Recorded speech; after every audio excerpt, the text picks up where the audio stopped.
All right, everyone, we're going to get started. Can I get a thumbs up online if you can hear? All right, thank you. I see a couple of thumbs. Okay. I think once everybody quiets down, you'll be able to hear a little bit better, and we'll see how this works. I don't know how this works. Maybe if you walk away.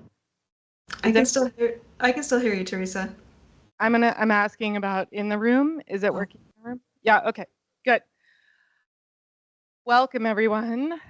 I am Teresa Jacobs. I'm your in-room facilitator for today. I'm from Willamette Partnership.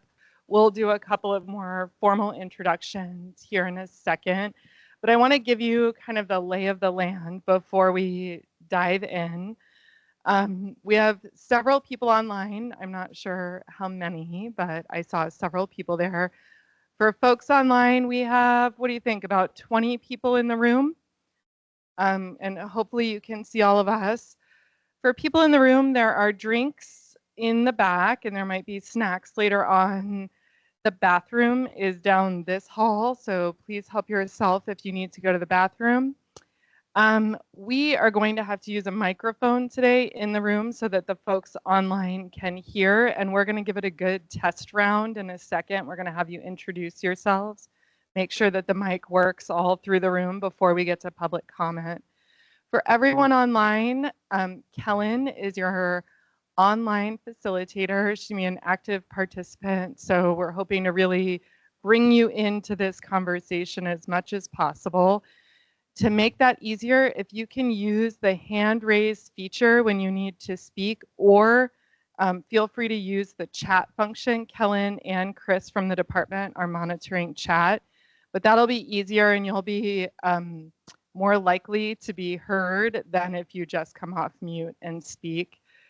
So we'll do that, and we'll do our best to go back and forth between in the room and online.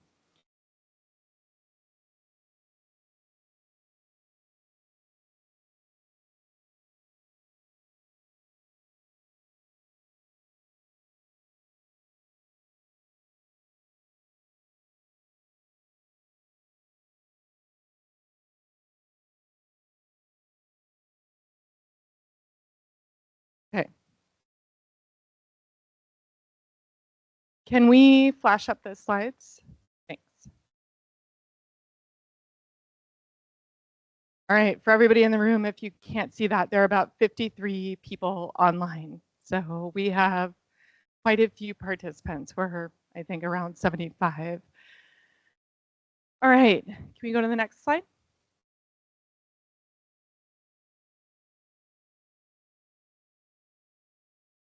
There we go.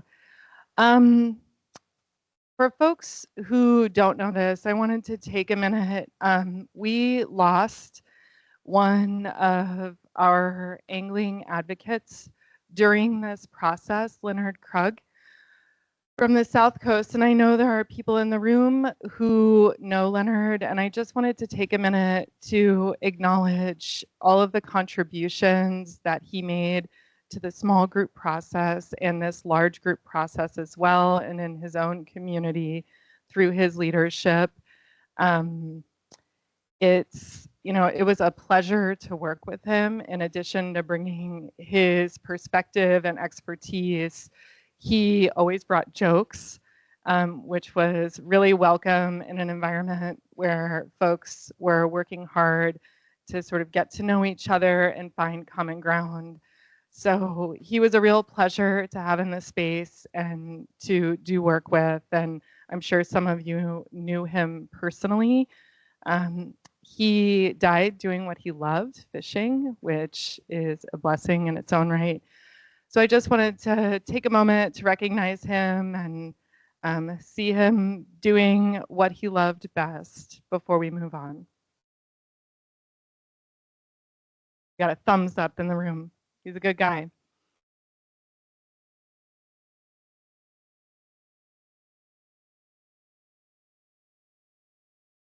We have a comment in the room that Leonard brought him back to fishing and gave him hope that there would be fish in the rivers to fish.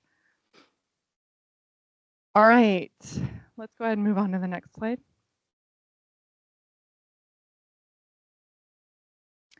So this is our agenda for today. Like I said, we're going to do introductions just to check the mic and hear who's in the room. For folks online, we'll have you drop your introductions into the chat. We're going to go through the meeting objectives. We're going to give you an update about this whole process so you know what we've been up to and what we're up to today. Then we're going to go through the department's alternatives that it had its third-party contractors evaluate, and the small group did work to evaluate those alternatives too. We'll have a little bit of Q&A if you have questions, you need a little bit more information in the moment to understand the alternatives or the process. We're going to save the public comment for the end, but if you're having trouble sort of understanding the slides or what the concepts are, please do ask in the moment. We want to make sure you understand as we proceed through the presentation. We will have lunch, and then we're going to share with you the small group findings, and then we're going to have space, a couple of hours of space, maybe more, for public input. So that is our agenda for the day. Any questions in the room or online about what we're doing, where we're headed? No questions in the room? Is there a question in the chat? Just verifying that this PowerPoint and a recording of today's meeting will be available on the website after today. Absolutely, it will be. Okay, next slide. So we wanted to do some introductions of the people sort of standing around the periphery and up front in the room. There may be ODFW folks in the audience. I don't see any, but perhaps. So first we'll let the department introduce itself. Sean, do you want to? Yeah, hey everyone, Sean Clements, the Deputy Director here at ODFW, and together with Chris and Scott Patterson, our Propagation Program Manager, and hatchery coordinators and some other stuff. We've been leading this review of the hatchery system. So yeah, again, Sean Clements, Deputy Director. I've been one of the folks co-leading this this effort to look at our hatchery system and plot a kind of a sustainable path forward. And I'm going to hand it over to Chris, who's really been a lot of the brains behind this, keeping all the numbers in his head and keeping us straight. Hi everyone, I'm Chris Morian. I work here in Salem for ODFW in our fish division in the conservation recovery program. And yeah, I've been helping Sean for the past year with this assessment. So I'm not sure about brains, but I've definitely been maybe the implementer is what I like to call myself. And additionally, we have Scott Patterson, like I said, our propagation program manager. He's been heavily involved. Our hatchery coordinators, Ryan Couture, Andrew Gibbs, and Brent Henners also been involved, and then as well as our conservation recovery staff and RED program down in Corvallis have helped us collect data on stream flow, stream temperatures, et cetera, et cetera. So a pretty big effort within the agency in addition to some of the contract work you're going to hear later. And we'll go to the next slide.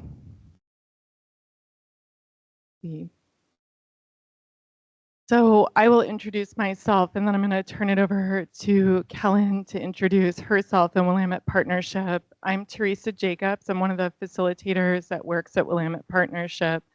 I have a background in environmental law and public health, so it has been an absolute pleasure to work on this project and hear from community members about the impacts that they experience in their communities, and hear from others about the impacts that are felt statewide. So thank you to all of you for that. And Kellen, you want to start? Yeah. Hello, everyone. My name is Kellen Baez. I also work at Willamette Partnership and have been co-facilitating and supporting this project with Teresa. I will be your online facilitator today, so definitely don't be afraid to reach out, and I will make sure it gets to the room. My background is in environmental education and environmental restoration. I have probably, with the exception of 2 years, always held an Oregon fishing license, and really have enjoyed this project because it's close to my heart, and I'm coming at you from Central Oregon, where it is raining and gorgeous, and love fishing the fall. who is WP? Also, Willamette Partnership. We tend to call ourselves WP. We're a nonprofit that works all over the Pacific Northwest, providing project management support, basically, to any natural resource challenge. That often looks like facilitation, what you're seeing here today, and supporting public engagement processes, which is how we're supporting ODFW on this project. And I think that we can go into introductions. Yeah. I'm going to pass the mic around in the room to get folks, if you can just pass it through. All we want to hear is your name, the organization that you're with, if you're with an organization or you're a member of an organization, and then we'll just keep it moving through pretty quickly because we have a lot of people. And then online, I think Kellen will give you some instructions in the chat. Hey folks, Jennifer Fairbrother with Native Fish Society. Good morning, everybody. I'm Mark Sherwood with Native Fish Society. I'm Ann Velisis, and I'm president of the Kalmiopsis Audubon Society from the South Coast. David Moskowitz with the Conservation Angler. Carl Finley, Public. Dennis Ritchie, formerly of Oregon Anglers and now with the Oregon Fishing Club. That'll do. Ashley Sanders, I work for Oregon State University and the Oregon Hatchery Research Center. Seth White, also Oregon State University and Oregon Hatchery Research Center. James Fraser, Trout Unlimited. Alan Rosinski, I've been a sport fisherman for 50 years in Oregon. I've been in the commercial fish business for 20 years, I've been retired now. And I've caught all species of fish in Oregon. And I'm just very concerned at where it's going now. It's just getting really bad. I'm Danny Raymond. I am from South Willamette Valley CCA chapter. I'm the president down there. I have several hatcheries in my watershed. This is important stuff today. Hi everyone, my name is Conrad Gow, Wild Fish Conservancy. Leroy Bigley, board member of OAA, also Sayusla STEP program, Gardner Reed Sport, Coquille, and Coos Bay programs.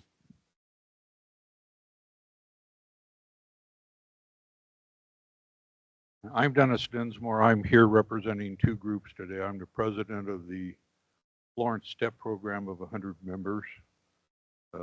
We donated 1,775 hours this year to enhancing salmon, specifically steelhead.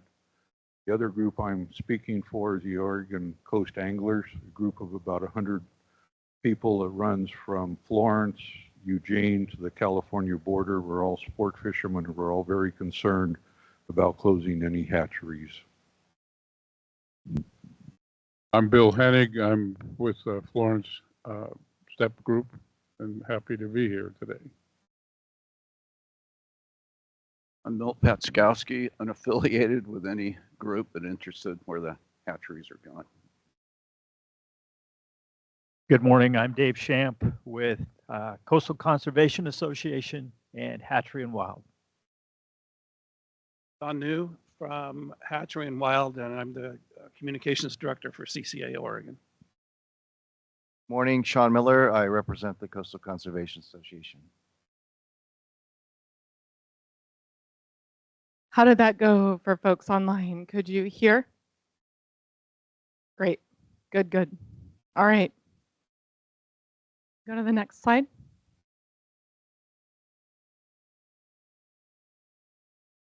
So just to talk about our objectives today, folks, we are going to share a lot of information and we want to walk away with a solid understanding of what this assessment process entails and give you an update of where it's at.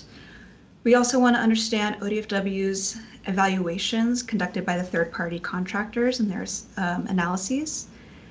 And we're going to be reviewing the work of the small group, including the factors that were relevant to those evaluations and applying those factors to the alternatives presented by the department, which we will go into. And last but definitely not least, we are here today to receive your input on these factors and the alternatives. So we really appreciate everyone being here, and there will be ample opportunity for input as well. Would love to pause here and just make sure if folks have any questions online or in person in the room.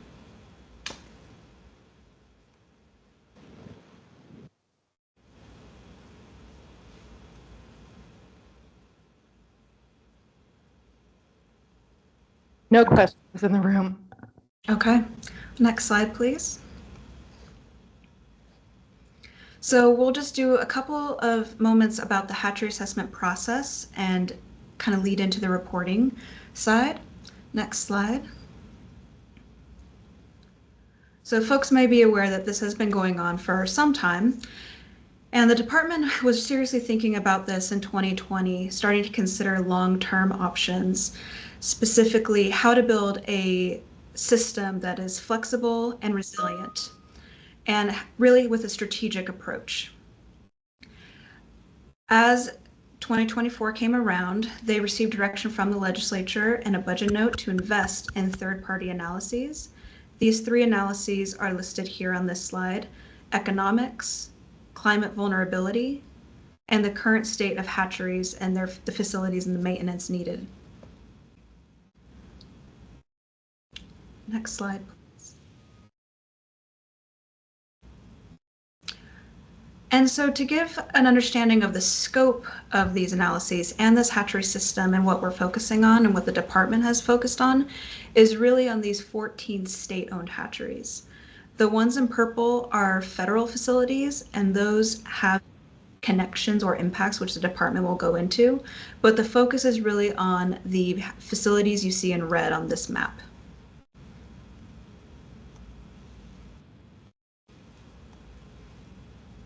Next slide, please. And Teresa, I will hand it back over to you. Okay. You can answer some questions. Great, thanks, Kellen. So this process has taken place in 3 phases. In the first phase, which started in the winter of 23 and has extended till now, were the contractor reports, so sort of the information phase. ODFW contracted with several different entities to evaluate several issues, which you're going to hear a full presentation on, and that work has been ongoing and has resulted in the production of a group of reports that are available online, and you'll hear more about them today. Phase 2 is the public involvement phase. We are in that phase right now. This is part of the public involvement that was envisioned. So that started in the summer this year, and today is the last meeting that we're going to have for this particular part of the public involvement. There will be a survey following this meeting, which is another opportunity to give input. So the phase isn't totally complete yet, but we are winding it up. And then phase 3 will be the sprint here at the end in November, December, and January, where all of the data collected from the third-party contractors, from the public involvement, will be given to the department, and they will write their report that they're going to give back to the legislature in January 2025. So that is a process. You see at the bottom, there's an arrow that spans all 3 phases. The department is engaged in tribal consultation currently and has been over the past several months and will continue to be as this moves forward. Next slide. So this is sort of the list of all the things we've been up to.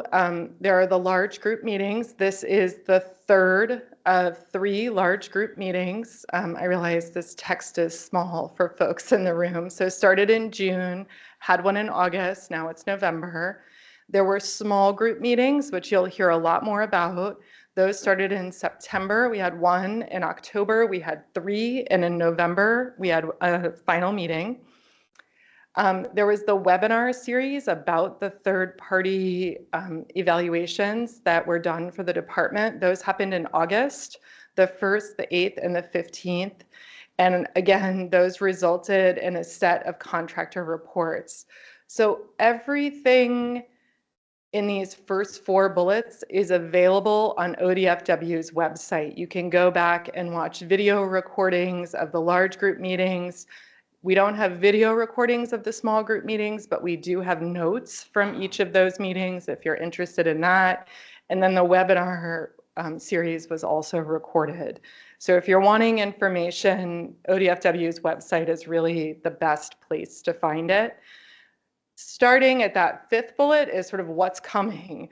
So you'll hear more about this later, but we're going to do a survey that will be open for about 2 weeks of interested parties. So that is a method to provide written feedback to the department. We're going to take oral feedback today in this meeting. Kellen and I, for Willamette Partnership, are writing a report about the public involvement phase, which is the phase that we've been responsible for helping the department with. That will go to the department around Thanksgiving. And then ODFW will make its own report using the third-party contractor information and our information, and we'll report back to the Joint Committee on Ways and Means in probably 2 separate presentations in January. So that is where we've been and where we're going. Next slide, please. Again, this is small, but wanted to give you a little look at how Willamette Partnership's report of the public involvement process will look. It will take into account the 3 phases, so information development, public involvement, and the roll-up. It will describe the discussions and sort of agendas for each of the large group meetings, the webinar series, and the small group meetings. We're going to summarize the learnings from the small group meetings. You'll get a taste of that today, including the factors that the small group came up with and the application of those factors to the department's alternatives.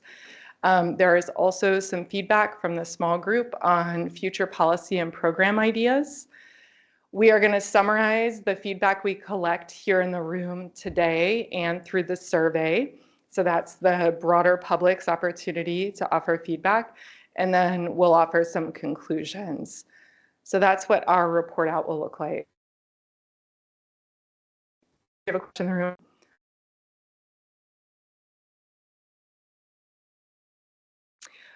The question in the room was, will tribal consultation be summarized in this report?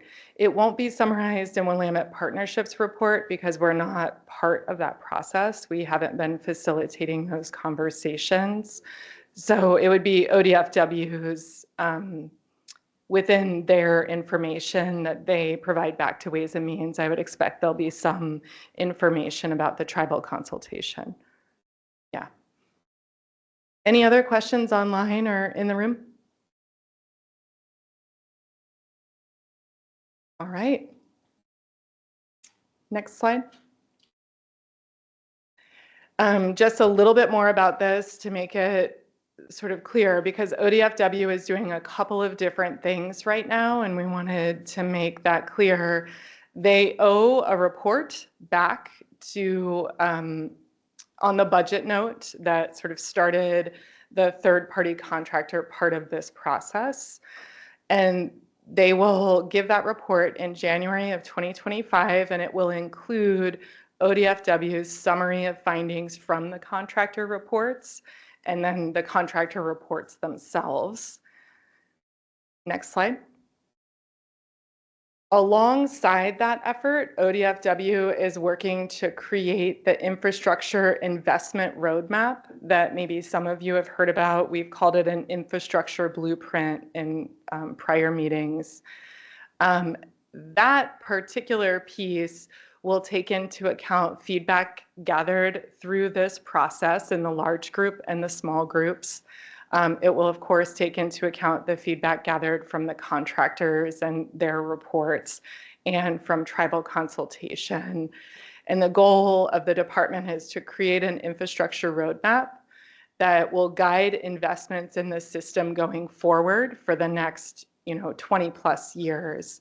And the hope here, and this is the language the department's been using throughout the process, is to create a system that is flexible to meet changing needs for harvest and conservation, resilient to the impacts of the changing climate, a good neighbor to wild fish, and financially sustainable.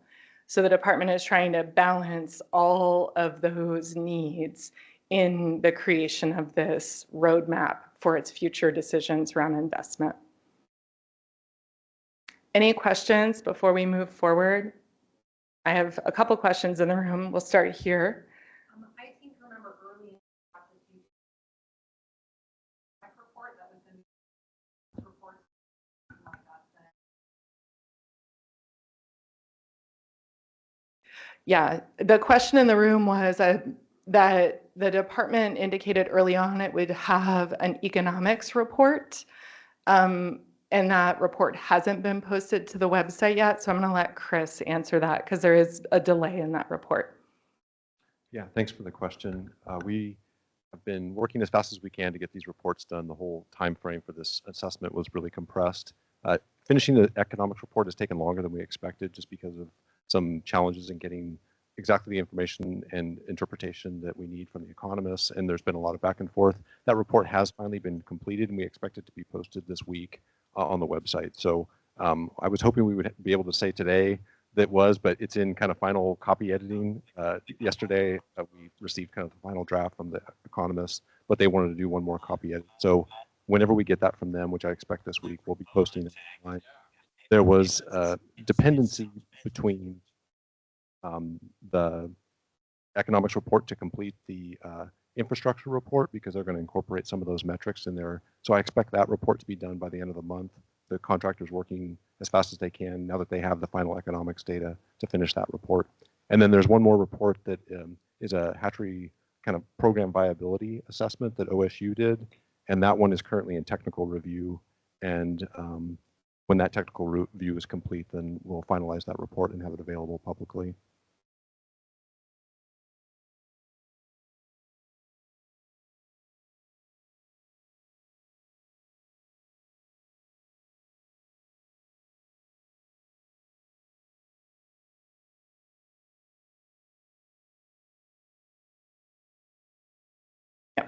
I'm going to repeat the question. Let me know if I get it right.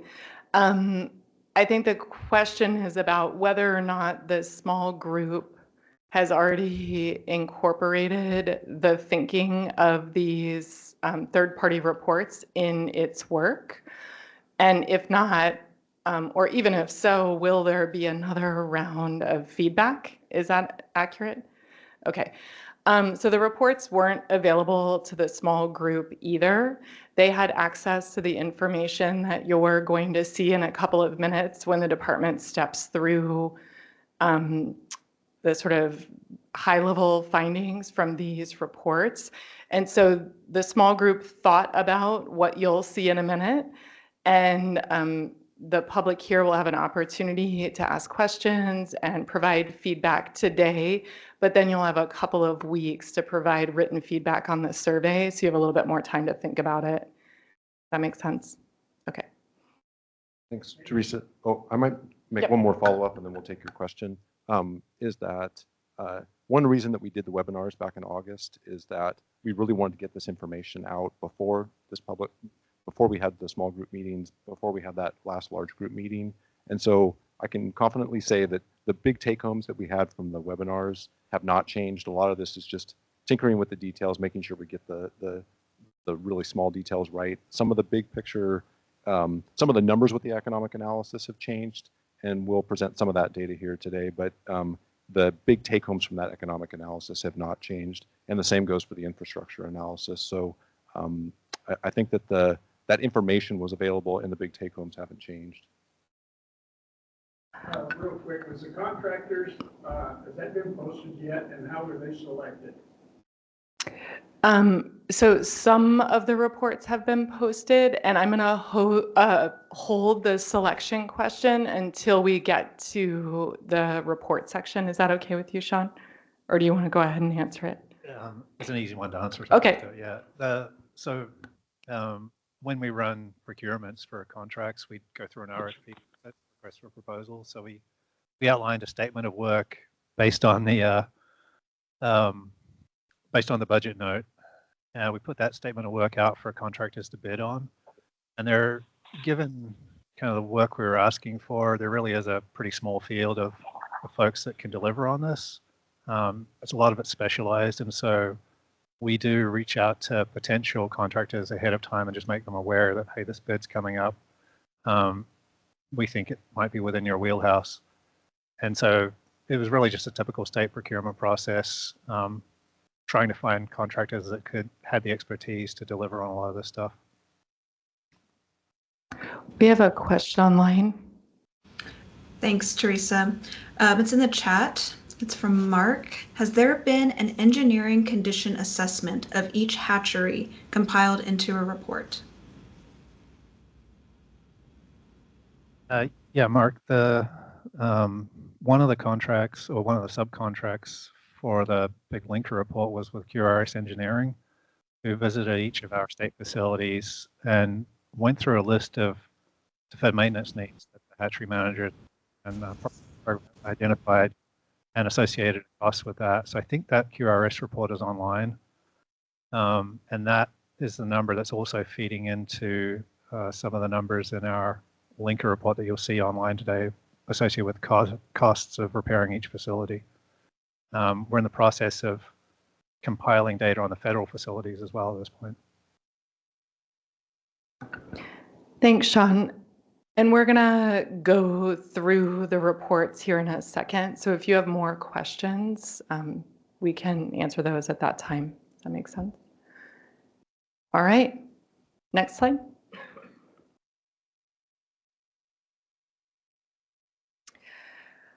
So this slide is to just sort of give those of you in the room who are maybe more visually inclined an image of how all of this fits together. So you across the top have the various inputs, the third-party analyses that we were just talking about, that's the contractor reports, ODFW's experience, tribes, and then the public input, public engagement. And you see the little green box off to the side, those are the factors that the small group came up with and you guys are gonna see and comment on today. All of those inputs feed into the development of the hatchery infrastructure investment roadmap. That's what the department is doing next, right? And then there will be opportunities for public input that come out and after that process as the department considers its policies, considers its plans, considers its budgets. So as the department applies its infrastructure roadmap to its programs, plans, policies, and budgets, those opportunities will give rise to more public input, as they always do. So that is sort of how it all holds together. Any questions? Okay, next slide. All right, we're going to turn it over to the department to go through the contractor reports. Thanks, Teresa. Can I just get a show of hands in here, folks who did attend the webinars or watch them post? Okay. Just helps me know what level of detail to go into on each of these slides, so thank you. Can we go next, Chris? So I think Teresa indicated earlier that we had a range of contractor assessments associated with both the economics of the system, the biology of the fish that we're rearing, like what their current and future liability is likely to be like, looking at the infrastructure itself, deferred maintenance, as well as future needs related to climate change. We presented those results in the series of webinars earlier this year. I'm just going to give a quick rundown of some of the highlights of that. So on the economic side, next, Chris. And some of the takeaways here is just to note that there, for the whole hatchery system, there is a range where some hatcheries do well, some hatcheries do less well, and sometimes that relationship can switch around where a hatchery that does poorly on one metric can do better on another metric.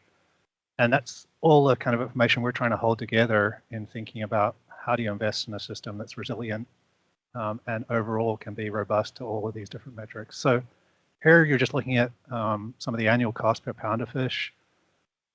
So that's taking each facility, total amount that we spend on that facility in a year, and then relating that to the production of number of pounds of fish, be it trout or summer steelhead, spring chinook, whatever. And a couple of takeaways here. On the left side, you can see from Roaring River through to Wizard Falls, those are primarily trout producing facilities.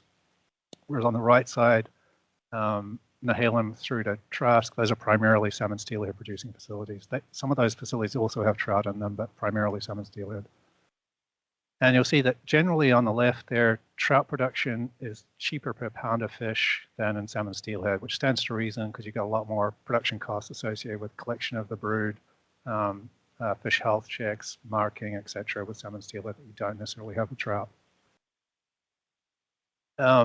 And again, you'll just see a range in costs between each facility. And the cost per pound is a function of how many staff do you have on site. A lot of our small coastal facilities still need 3 staff. Our coastal facilities still need 3 staff, even though they're smaller. So you have more people operating for less pounds of fish. So it's more expensive per pound. Next, Chris. One of the other things they looked at was net benefit by hatchery. So this is a measure of how much economic benefit is being generated by each facility. So in terms of looking at the costs that you just saw, then on the benefit side, what economic benefit is that generating to Oregon? So it's just looking at Oregon, not looking at broader benefits to beyond Oregon's borders, for example, fisheries in Alaska or BC or Washington, or a lot of benefit that's generated through purchase of fuel, for example, goes out of Oregon. When you look at that again, you see a range of net benefits by hatchery. Same pattern that the trout producing hatcheries, which are on the left, generally have a higher net benefit, and that's a function of both lower cost to produce trout and higher survival of trout, so more of those fish are being caught. And then on the right, lower net benefit for the salmon steelhead producing hatcheries. Again, it ranges. And I think one of the things to consider here is that even though net benefits can be smaller for some of those salmon steelhead hatcheries, you have to put that in context of the communities they're in, where a couple of $1 million of net benefit in that community can be really impactful.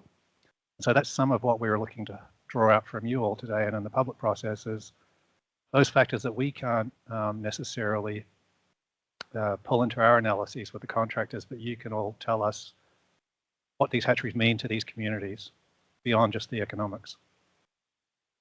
Next, Chris. I'm going to switch gears and talk a little bit about the facilities themselves. So up here we have a timeline of the original construction of these facilities, and you'll see that for the state system, it goes back to the 1920s. First one there being Trask. And the last one really came online around 1980, which was Clackamas. We did have a facility in Clackamas a lot earlier than that, but this is the one that exists there today. So you see that many of these are over 100 years old. We have been investing in them along the way, but with varying levels of investment. And generally, you'll see this contributes to some of the deferred maintenance burden we've got at this point in time. Next, Chris. Some of the key assumptions that were made at the time we were constructing these facilities were that we were going to have a stable environment, minimal fire risk, and reliable broodstock source. So they were put in places where at the time we had a good supply of clean, cold water. They were put in place at a time when we didn't have a lot of fire on the landscape, so there was minimal risk for that. And at a time also when we had pretty good fish runs, there was good ocean conditions, we had fish coming back, and so we could regularly make brood to make the next cycle. We've learned, and particularly in the last 20 years, that a lot of these assumptions are really breaking down. A lot of our facilities no longer have reliable supplies of clean, cold water.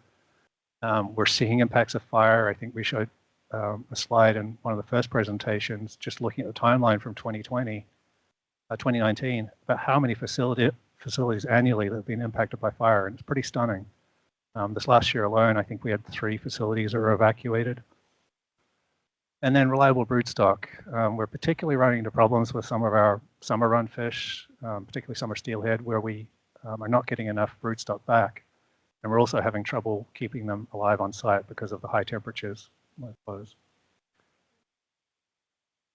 Sure. Is there a question on that? Question from the chat. Yeah. Chris Fiverberg is asking, and it might be from a couple slides ago, Sean, what is the net benefit from Elk River? I'm assuming that's referring to the hatchery, but I could be wrong. Please feel free to clarify, Chris.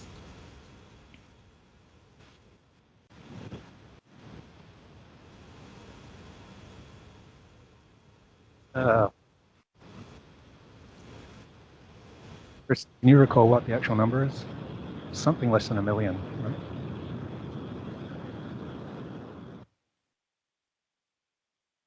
Yeah. Something around $1 million in net benefit. Thank you. And next. So given that some of those assumptions are failing, one of the things we asked the contractors to do was look at the vulnerability or the inverse, the resilience of each of these facilities. And so they plotted that based on 3 factors: water availability, water quality, and then other hazards, which other hazards, a big bucket there is fire risk. There's also sea level rise in some cases, like at Salmon River. And you see it broken down for each hatchery, how resilient they are to each of those risks. The white bar being how resilient they are to water availability. The greenish bar being how resilient they are to water quality, temperatures mainly. And the orange part being how resilient they are to other hazards like fire and sea level rise. And again, you see this variation between our facilities. The orange facilities there, Coal Rivers, Leeburg, South Sanium, those are federal facilities, so they're just highlighted a little differently. You'll see generally that the most resilient facilities are in the Willamette Valley, kind of central area, as well as Coal Rivers, where they do have a pretty good supply of cold, clean water from the reservoir.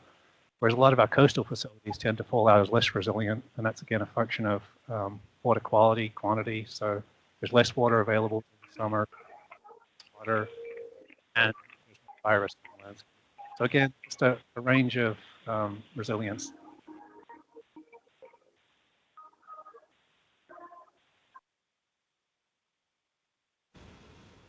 I'm going to go ahead and take advantage of that silence, unless there's a question in the room that I can't hear. The question is on the previous slides from Greg.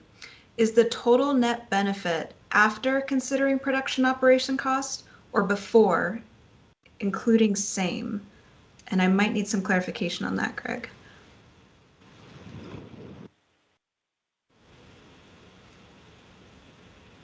Yeah, so the total net benefit is factoring in all the costs associated with those facilities, both at the facility itself and then here in Salem as well.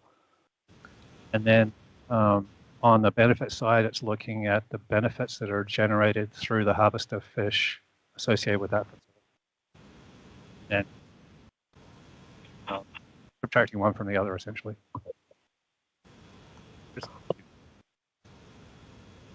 Thanks for the question. This is a confusing concept that comes from economics about net economic benefits. So what Sean had shown in the slide, what we had in the slide, is the net economic benefit that is kind of a standalone, basically takes into account how much more someone would be willing to pay for this fishing experience that they're having. And so it's a difficult concept to wrap your head around, but in economics, it's very well established that this is kind of like a way to evaluate the benefits from a program or from money that you're spending. The net economic benefit part of that is kind of the additional amount that somebody would be able to spend. What this does then plugs into a cost benefit analysis, and that's when the costs get incorporated. And so you look at the ratio between that benefit and the cost of a hatchery. And if that cost to benefit ratio is greater than 1, then you have what you would think of as a more cost-effective facility. If it's less than 1, then you're spending more than you're getting back in benefits. All of the hatcheries that we showed here, all of the state hatcheries had a positive, had a ratio of greater than 1 in the cost-benefit analysis. But they did vary quite a bit, with again the hatcheries that are producing trout having the highest ratio of that cost-benefit analysis, but all of them were greater than 1, including Elk River, which we didn't have on the figure there. And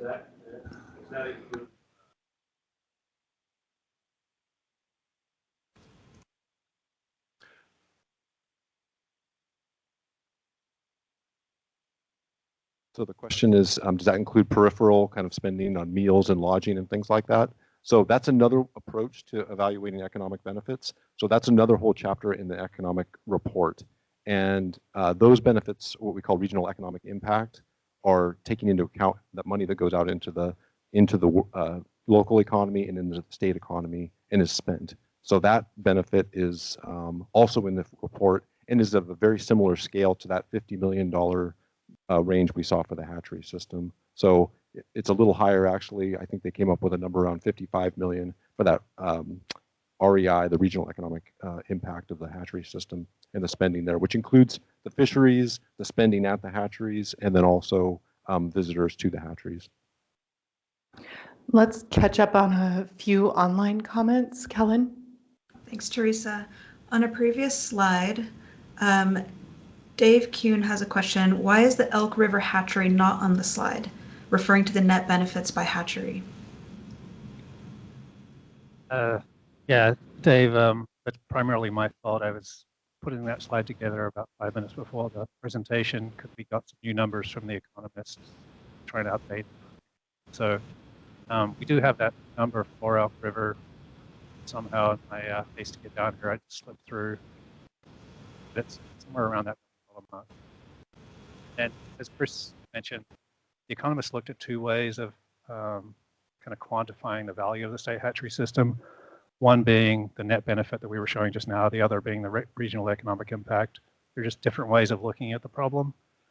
They came up with really similar numbers for the whole state hatchery system, and they also highlighted differences between hatcheries that again is some of the information we're all thinking about. They also looked at this by species as well, and the conclusion was that, for example, I think trout obviously has the highest impact, and then on the anadromous side, summer steelhead actually had a negative net economic benefit. So it's costing us more to produce those than is benefiting the economy in Oregon. Whereas winter steelhead had one of the highest net economic benefits for anadromous fish. So they looked at it both by hatcheries and by species, and there's some interesting information in there about all of this. Go ahead, Kellen. Thank you. A comment from Dan Meyer. The lifespan graph is very misleading when improvements are not displayed.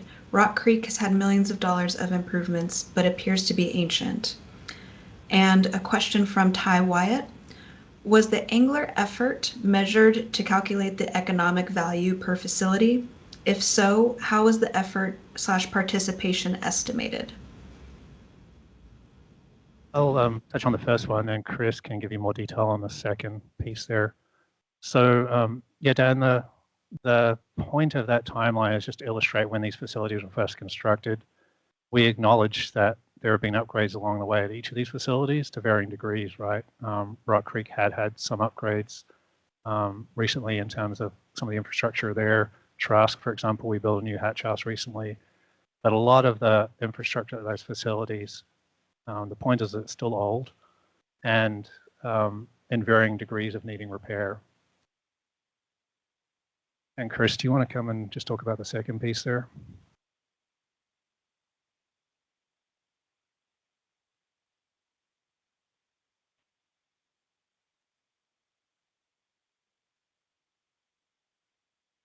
Can you repeat it, Kellen, the second part? Yes. Was the angler effort measured to calculate the economic value per facility? If so, how was the effort/participation estimated? Okay, yeah, thanks for the question. Basically, the economists looked at how many fish were caught in the fish that are produced from those hatcheries, and then they have to use information published or otherwise that they have available about how much effort it takes to catch a fish in a given fishery. So then they assume a certain amount of catch per unit effort, and that's how they were able to estimate how much effort went into catching the fish that were produced at those facility, and that effort is how they you apply a number of how much economic activity is associated with a day of fishing, and then that's how you come up with these kind of estimate of the total benefits. Liz? There's a question in the room. Go ahead.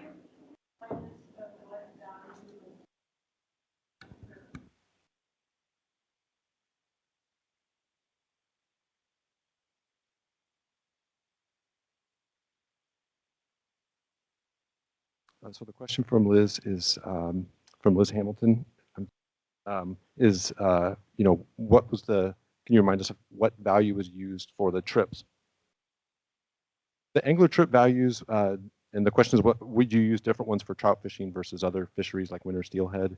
And the economists used different values depending on the fishery. So things like spring chinook and winter steelhead have higher trip costs associated with them than trout fishing. And again, those are taken from the literature. It's important to note that those kind of the costs associated with a fishery do not include some of durable goods. So they're really about the trip itself and the spending, and not necessarily the boat that you purchase to take fishing. So in any of these analysis, it's really important to think about the underlying information that goes into it. And there's good reasons for doing that that are explained in the economics report. I think one of the things we've heard is that the daily value seems lower relative to other numbers that are out there. And part of the reason for that is that we were really focused just on Oregon, the benefits to Oregon, whereas a lot of the analyses look at the impact to the global economy from these programs.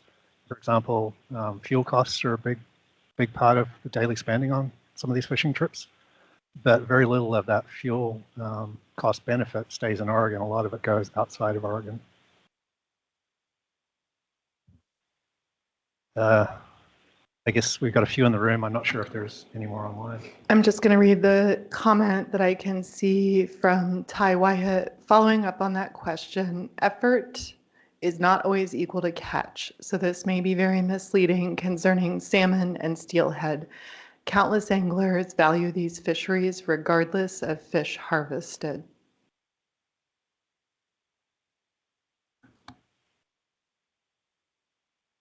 Yeah, I think that's a really good point. I think when, from the economist perspective, they're trying to make these values, and there are, of course, catch and release fisheries associated with hatchery fish where people catch hatchery fish and release them. But in most cases, the idea behind the hatchery fish is that they're available for harvest and people are harvesting the fish that they catch. So that's the primary benefit that the economists are looking at from when they are valuing these fisheries. And then Mark and Conrad. We have two questions in the room. We'll repeat the questions so you can hear them. Sean, yeah, I guess I'll kind of bite on an earlier comment. Just curious, what are the factors that are driving high net benefit from the winter steelhead hatchery program? Just curious if you have some comments on the inputs there. Well, I'll hesitate an answer and then Chris can correct me.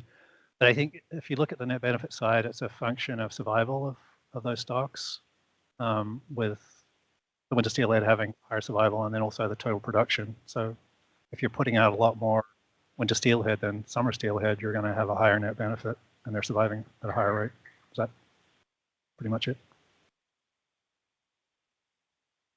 I would just add to that winter steelhead are a really important part of the portfolio at our in the state-owned hatchery system in terms of the amount of production that's happening. They're a big piece of the puzzle and tend to have a lot of the programs have very good survival and catch rates compared to some other programs that are released at smaller size. So there is a higher cost, but you get that big benefit from having high survival rates and high catch in fisheries.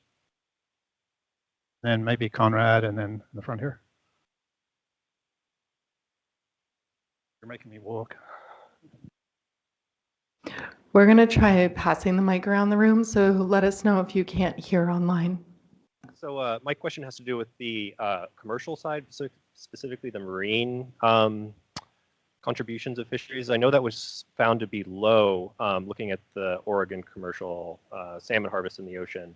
But most of those fisheries are taking place on hatchery fish from California. And I'm wondering, since you were only looking at Oregon fish, how you separated those out.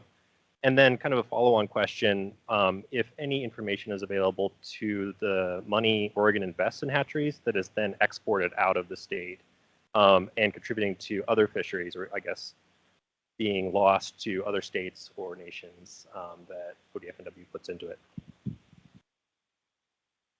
Thanks, Connor. I might have to turn that one over to Chris. I think in terms of the commercial or ocean benefit, you're right, that was a pretty small component. A lot of the benefit in Oregon is derived from freshwater fisheries.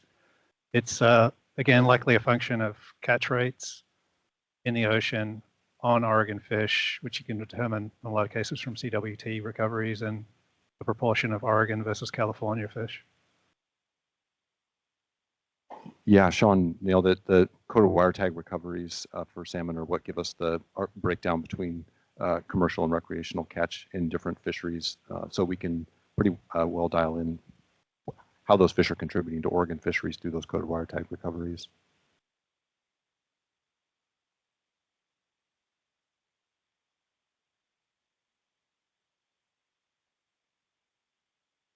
The question is how much is spent in Oregon that is then exported to Washington or BC or Alaska. So the economists do touch on this topic in their report, and they didn't try to estimate those values. They say that that would be a topic of interest.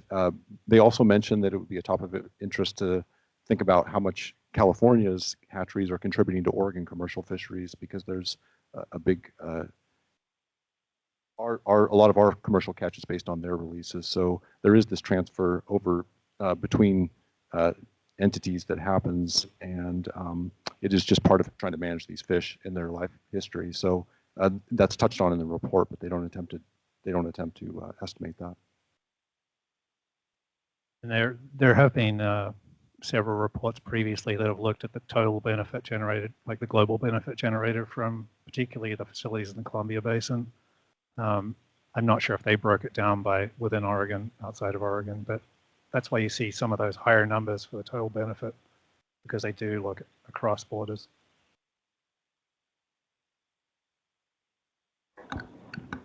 So in gathering economic benefit, in many states, the guides have to report the number of passengers and the number of fish they catch per day. They have to keep a log of that. Is Oregon doing anything to try and capture the economic benefit to communities of the guides who are often carrying 6 passengers a day for months?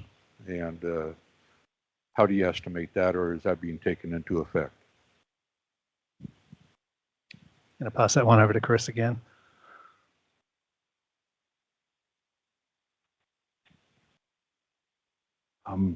You want to repeat? Yeah, sorry, he's multitasking.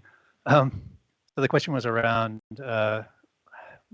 paraphrasing, but did the report separate or at least account for the difference in economic benefits being generated by guided versus non-guided communities? Recognizing that some guides bring in several new anglers per day, how is that being taken into account? Yeah, that's a good question. I don't think I have a complete answer for that for you. I think that would be almost something that I would need to ask the economists. My feeling from reading the report and discussing with them is that those are typically in the analysis that they do. Those have been worked into the average amount of fishing effort that are put in.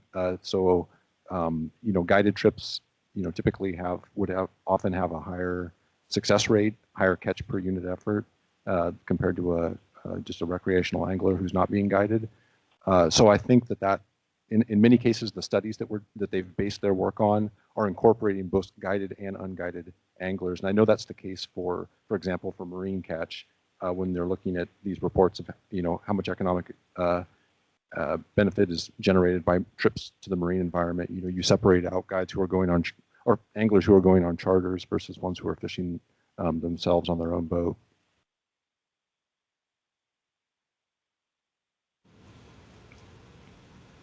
Question from the chat. One sec. We're just finishing yeah, up the question I'm going to here. give you the. So on our river, we'll have 10 guide boats per day with 6 people on the boat, plus the guides. So that's 70 rods in the water, and they're limiting out 4 to 5 fish a day. That's a great economic interest. And how are the economists gathering that information? There's not fish checkers there. How are they gathering the information to show that? So I guess the short answer to that is that they're not gathering that information.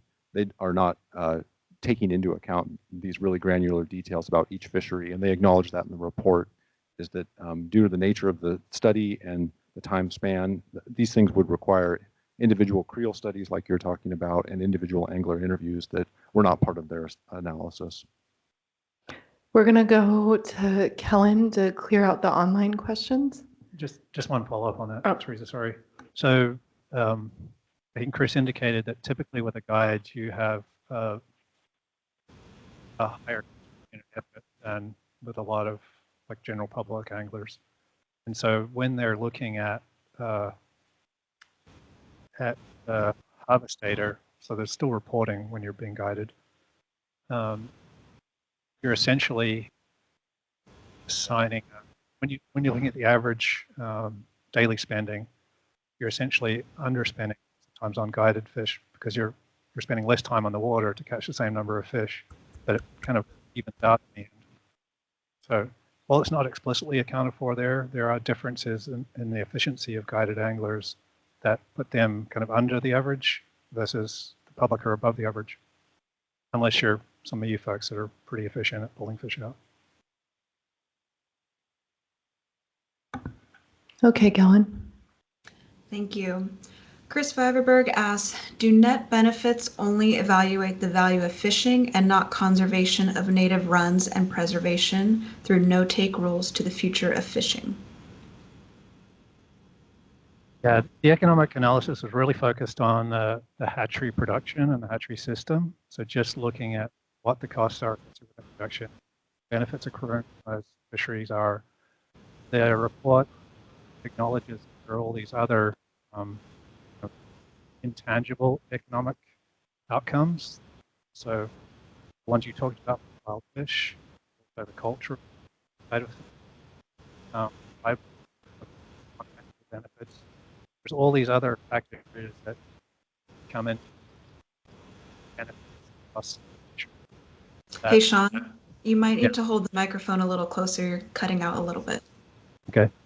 Yeah, there's all these other intangible factors that go into assessing the benefits of a fishery, and they really just touched on the economics of the state hatchery system. I think just to further clarify that, those intangible benefits are what we're really leaning on the public process side of things for, is to draw that out. What else is important about this fishery that's not captured simply in the economics?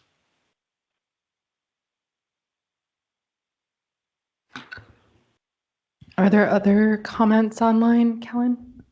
We have a comment, a follow-up from Ty saying, thank you for your responses. I think my question was not directed toward the economic value of unsuccessful anglers were basically not calculated. And then we have another comment from Arlen Thomason. Concerning economic value of a fishery, some destinations with very little harvest opportunities are very popular with anglers. For example, the upper Metolius River draws anglers from far and wide, even from outside of Oregon, yet it has very little harvest opportunity. This analysis seems to ignore the value of non-harvest locations and thus the value of wild fish.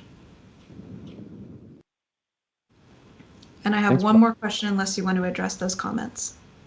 I think I'll go ahead and address those comments because I think they're related and they have a similar kind of answer, is that the economists were not trying to evaluate the total value of the fisheries, and we're certainly not trying to account for the economic value of wild trout fisheries or wild salmon and steelhead fisheries. They were specifically trying to account for the value associated with hatchery fisheries. And so in their catch per unit effort values, the values they talk about how much time it takes to catch a fish, they include people like me who don't catch fish at all. when they go fishing. And so they, people who spend a lot of time out there but might only catch one steelhead every 2 or 3 years, we're included in those catch per unit effort calculations. So they are accounted for in the economic analysis. They're not ignored even though they didn't catch a fish. Do you want to read the last comment, Kellen? Then we'll move on. Sure. So one last question from Chris Viverberg. Does the net benefit analysis imply that there is no measurable economic contributions to the preservation of native runs made by the hatchery program?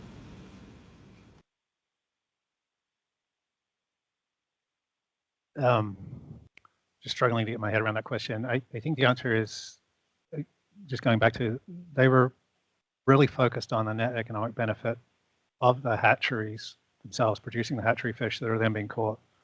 The pieces about the value of wild fish and the value of wild fish fisheries was outside the scope of their evaluation. And again, it's just one of those what do they call it?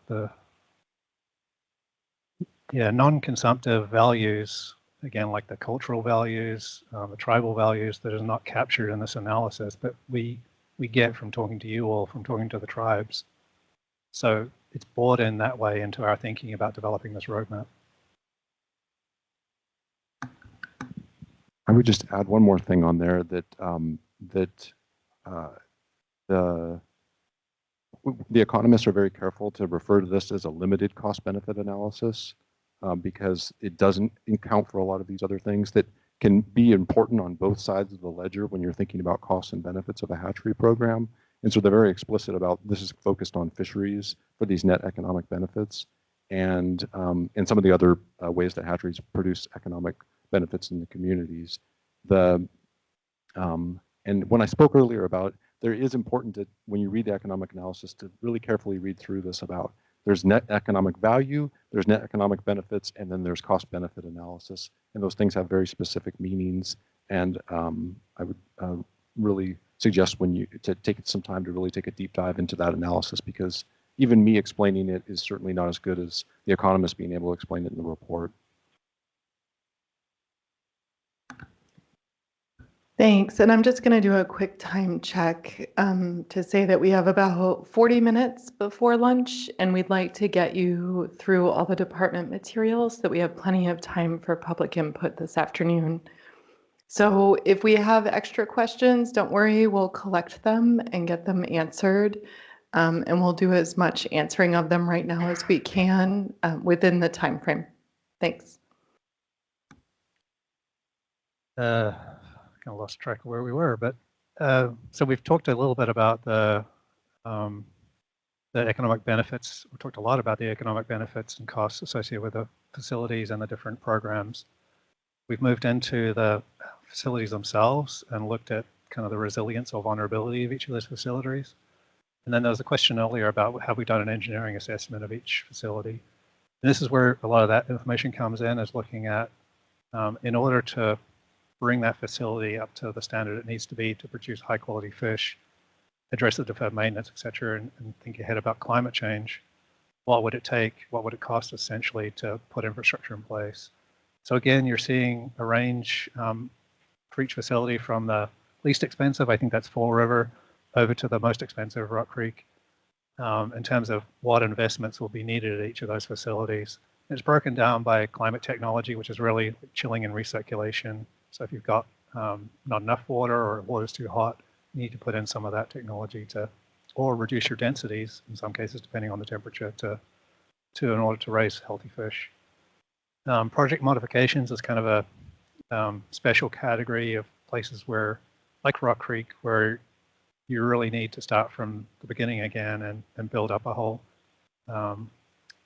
facility. And that's capturing both climate technology and deferred maintenance that isn't really there anymore because the facility's gone, or kind of those special, unique circumstances. So it's a bit of a catch-all of all of these categories. And then deferred maintenance, you'll see that's the kind of light green bar, and that's capturing a lot of the work that needs to be done, for example, on raceways, the concrete raceways that might have degraded, or the water supply system, the piping, the valves, etc. And I think one of the things that caused a little confusion was the annual operating costs on this graph. I think you can just kind of ignore that. It's a really low proportion of the cost of infrastructure at those facilities.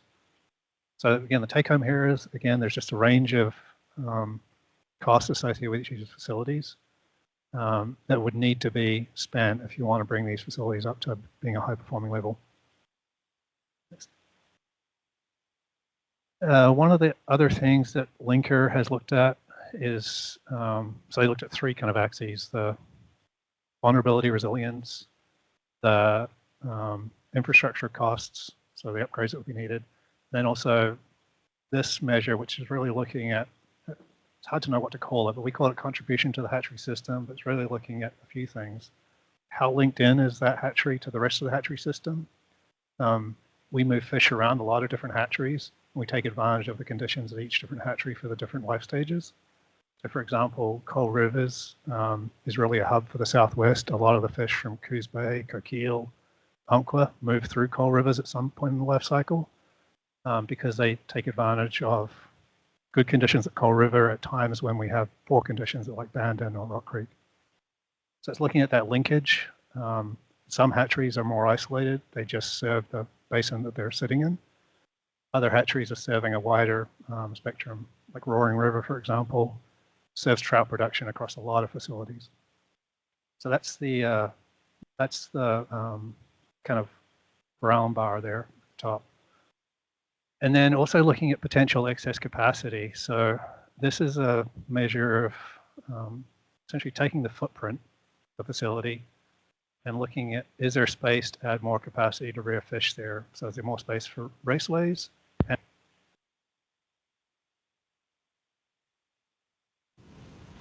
think we just lost audio for online folks.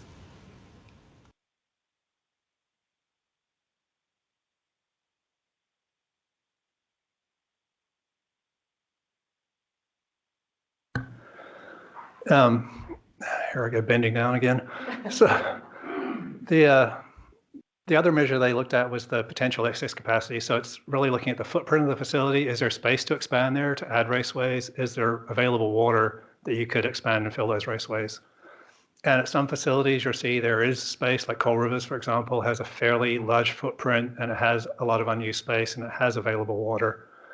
Other facilities, for example, Roaring River, it's pretty much used all of its footprint and doesn't have a lot of available water left, so very little opportunity for expansion. And again, this is assuming that certain steps are taken. So you would, it's not like there's existing capacity that's unused currently. You would have to make some investments at those facilities to take advantage of that potential capacity.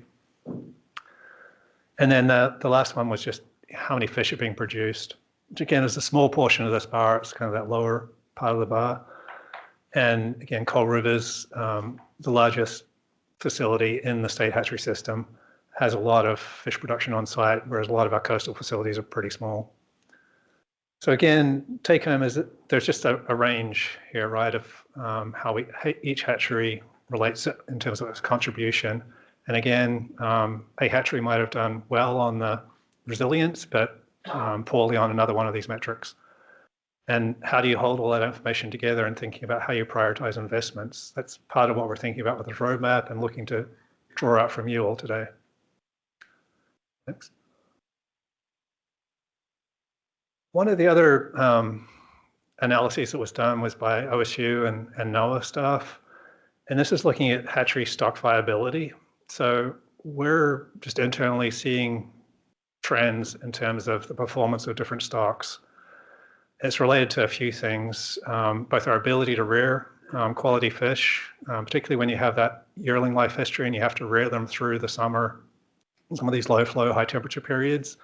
You can have issues with fish quality on release, and that then translates into poorer marine survival. We're also seeing changes in the environment that are impacting different stocks differently. So we've got steelhead, for example, going to different places in the ocean than full Chinook or a coho, and being impacted by marine heat waves in different ways. And so we're seeing that play out in our hatchery system. It's affecting our ability to maintain certain programs. What this analysis did was pick different stocks from different parts of the state, ensure we had that coverage species and different geographies and look for any patterns and trends. And I think the big take home from that is that they found different drivers in the ocean, which is not surprising. Different variables there like the MPGO or the PDO or upwelling or marine heat waves were correlated with the survival of different programs, different species. In general, summer steelhead are having some significant challenges across the state in terms of performance, and a lot of that is projected to get worse over time. You can go through the report and just kind of see the trends in different areas. But the way we would use this information is not necessarily today, but thinking about in 10, 20 years, how we might be transitioning some of our programs. For example, with the trends in summer steelhead, we might be transitioning out of summer steelhead into a more of a climate resilient stock like fall chinook or coho, which is easier to rear out after facility.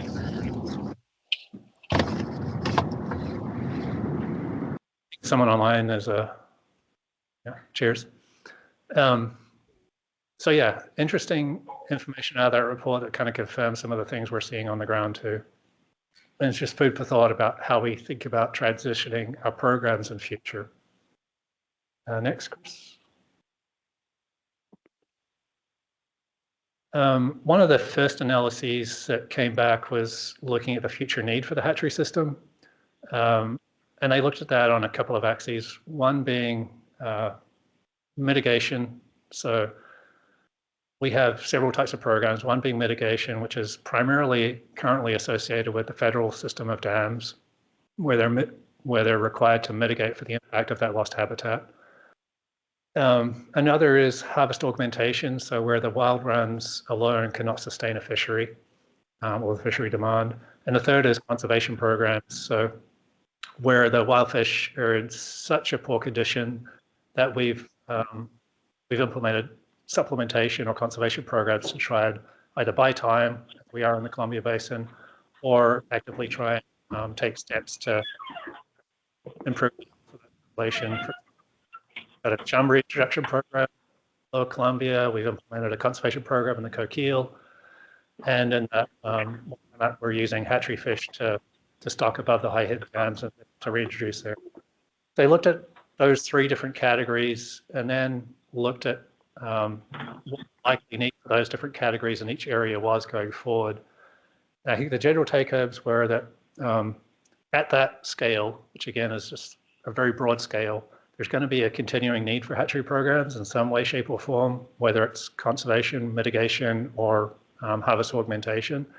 And the need for that is, again, related to both the impacts that are occurring on the landscape, so dams or land use, and then the status of wild fish. So the need for hatchery programs is really tightly linked to the status of wild fish. And as that changes in future, there's likely to be an ongoing need. It's not saying in this basin there's going to be a need for this kind of program. It's just saying in this general area, we're going to continue to need hatchery programs in some way, shape, or form. So again, not terribly surprising, but it just sets the stage that for us at least, there's an ongoing need for the hatchery system. What it is in future, we don't necessarily know. And that's where we talk about being flexible. We need a system that can deliver what we need today, as well as what we might need in 20 years or 50 years. Next.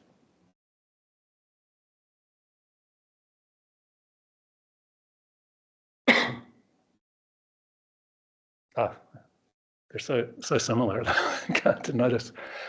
So I mentioned previously that, excuse me, the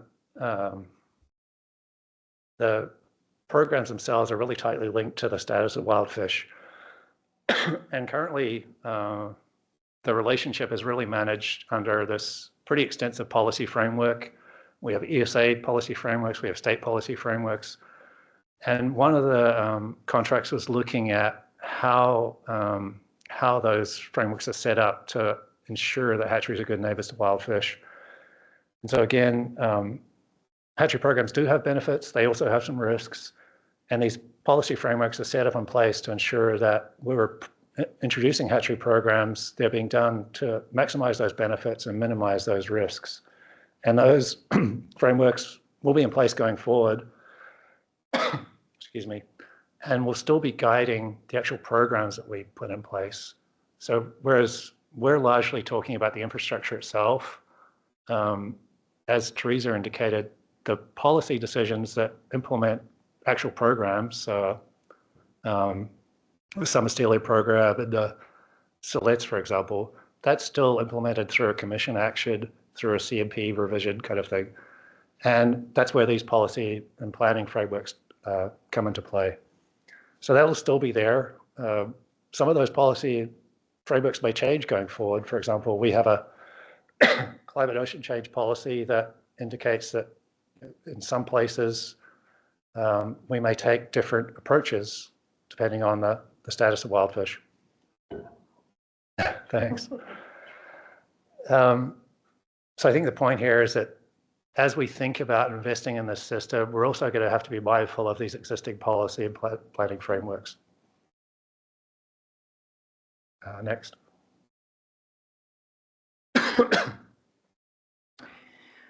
Right, we're going to switch topics. I saw one comment that we were reserving for later. Do we want to go ahead and address that one and then we'll switch to alternatives? Sure, thanks, Teresa. Question from Mark. How much are we currently spending to rehabilitate hatchery infrastructure? And what is the gap between need and budget based on a 20-year cycle? That's a good question. I think for the federal system, we've been fortunate in recent years to see a pretty significant influx of funds to address deferred maintenance on the Columbia Basin in particular, and then Coal Rivers. Through the Mitchell Act, in the Inflation Reduction Act, Congress allocated, I think it was $240 million to NOAA to address deferred maintenance needs at these Mitchell Act facilities, which are all in the Columbia Basin. That money gets apportioned up between the tribes, ODFW, WDFW, IDFG, actually not Idaho in the Mitchell Act case, but we're using, I think, about 16 to 20 million of that to invest in facilities in the gorge, as well as Clackamas. And that'll really address a lot of the deferred maintenance needs at those facilities. We're also seeing close to 200 million being invested in the USV Oregon facilities, which is kind of the northeast corner of Oregon. That money hasn't actually arrived yet. It's through BPA. It's part of the settlement agreement that the 6 sovereigns have reached with the federal government. That again will be put to priority uses at facilities like Oregon, Wallowa, Looking Glass. And those are some of our newer facilities. They don't have as higher deferred maintenance need, but that's where that money will be going. We've been working with our congressional staff on Coal Rivers down in Rogue Basin. I think we've secured somewhere in the neighborhood of 15 million there to date, with more to come. And that's really focused on turning that facility around. It's had last decade has really been plagued by problems with the water supply system and power. We've been able to fix the power working with the Corps and Congress, and we're working on the water supply now. So some pretty significant investments there. The Corps of Engineers has also been making investments in the Willamette Basin. They're working currently on Dexter, the collection acclimation site there in the middle of Fort Willamette. And that's going to cost on the order of $250 million, so somewhat eye-watering. In terms of the state system, it's been fits and starts. So the last major investment by the legislature was in about 2015. That was $10 million in capital bonding. We used that at about 6 different facilities. The hatch house you see at Trask, the new hatch house there, that was one of those projects. It was also upgrades at other facilities in terms of the water supply system, some of the raceways, etc. That was really the last major investment at the legislature level. We've used both internal funds and restoration enhancement funds to annually make investments at state facilities. Those are more on the order of about $2 million a biennia. Going forward, this is why I don't talk a lot. Going forward, if you look at that slide I showed about the infrastructure costs and add it up, it's about $220 million in investments needed if you put everything in place at all those facilities. So pretty large. and that's in dollars about 6 months ago. So it's probably higher today and it'll be higher by the time we get around to it. But just hold that number for now. And then in the next session, our agency recommended budget included $20 million in capital bonding that we intend to use for the highest priority facilities and projects that come out of this process. So that's also part of what we're collecting feedback from you all is where are the priority areas based on some of the factors we're going to talk about later. We anticipate if we spend at a rate of $20 million a biennium to get to that $200 million number, it's going to take some time. We're limited again by the money that's incoming and our capacity with engineering to put projects on the ground. So there's some bottlenecks there. It's going to take some time, I think, is the main point.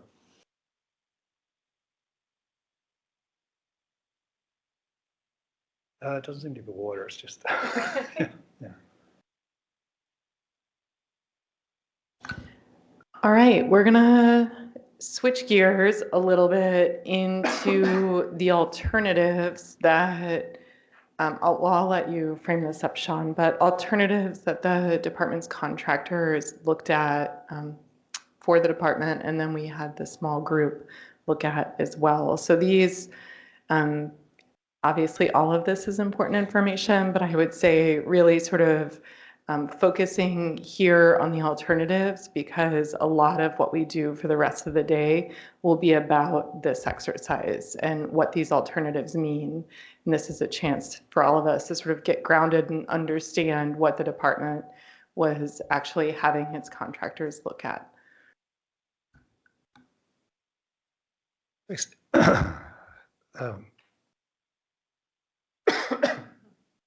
Thanks, Teresa. So just a bit of background on these alternatives and why we're even looking at alternatives. For a number of years now, we've just been looking at our system and wondering, is there a better way to run a state hatchery system? This footprint, you look at it from that timeline, it was put in place between the 1920s and 1980s and kind of built over time. If you were to take a step back and say, if you were going to build a system today, what would it look like? We've always been curious, would it look the same? Would you put the same hatcheries in the same places or would you do things differently? So that was where the genesis of this question came from. And then when you start diving into the details there, and for example, you might think, well, why don't you just build a really large hatchery facility at a place where you've got a lot of clean, cold water? And then you go out and look for, well, where is there available cold, clean water in the state? And there really isn't a whole lot left that's not allocated.